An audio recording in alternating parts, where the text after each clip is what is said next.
দীর্ঘ ১৯ বছর সরকারি চাকরি করার পর ২০০৫ সালে বিএনপির রাজনীতিতে সক্রিয় হন দীপেন দেওয়ান।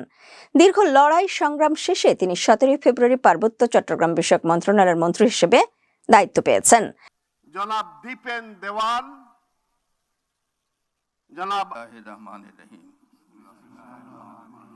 আমি সশ্রদ্ধ চিত্তে শপথ করিতেছি যে আমি আইন অনুযায়ী সরকারের মন্ত্রী পদের কর্তব্য বিশ্বস্ততার সহিত পালন করিব। ১৭ ফেব্রুয়ারি সকালে জাতীয় সংসদ সচিবালয়ে শপথ গ্রহণ করার পর বিকেলে মন্ত্রী হিসেবে শপথ গ্রহণ করেন তিনি। পার্বত্য চট্টগ্রাম বিষয়ক মন্ত্রণালয় সৃষ্টির ২৮ বছর পর রাঙামাটি পেল কোনো পূর্ণমন্ত্রী। এর আগে গত ১২ ফেব্রুয়ারি ত্রয়োদশ জাতীয় সংসদ নির্বাচনে দেশের সবচেয়ে বেশি ভোটের ব্যবধানে সংসদ সদস্য নির্বাচন হন তিনি।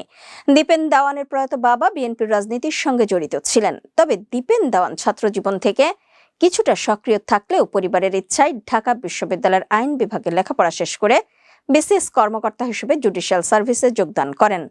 ২০০৫ সালে বিএনপি সরকারের শেষ সময় এসে বেগম খালেদা জিয়ার আহ্বানে সাড়া দিয়ে দীর্ঘ ১৯ বছরের জুডিশিয়াল সার্ভিসের চাকরি থেকে স্বেচ্ছায় অব্যাহতি নিয়ে বিএনপির রাজনীতিতে সক্রিয় হন।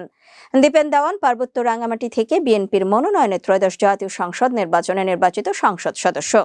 ২৯৯ পার্বত্য রাঙামাটি আসনে প্রাপ্ত ফলাফলের সর্বোচ্চ ভোটের ব্যবধানে বিজয়ী হয়েছেন তিনি পার্বত্য চট্টগ্রাম বিষয়ক মন্ত্রণালয়ের দায়িত্ব পেয়েছেন। মোট ২১৩টি কেন্দ্রে দীপেন দেওয়ান পেয়েছেন ২,৫৯,৯৮০ ভোট।